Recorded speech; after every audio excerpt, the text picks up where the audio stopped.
Welcome to step 1, provide account details. So once you've created your publisher account and it has been verified and approved, you can log into your publisher panel. And to start working with Zeropark, first you need to provide some additional account information. And to do this, navigate to your account settings by clicking your account name in the upper right corner of the screen. Contact information.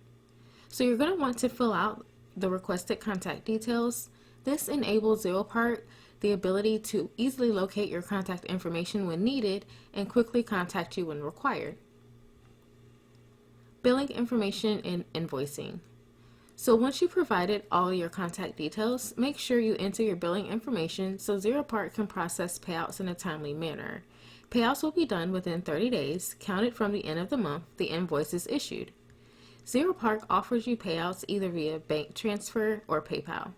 However, the minimum payout for bank wire transfers are $1,000. And with Zeropark, you have the option to use automated invoicing. If you enable this option, Zeropark will automatically generate a monthly invoice for you that includes due revenue, account refunds, bonuses, and chargebacks. So to achieve the feature, contact your account manager or the Zeropark's publishers team. And change password.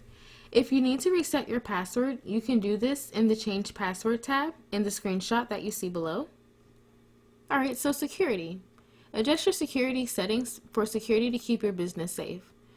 First, you can set up notifications about logins from new devices that allows you to suspend the account in an emergency.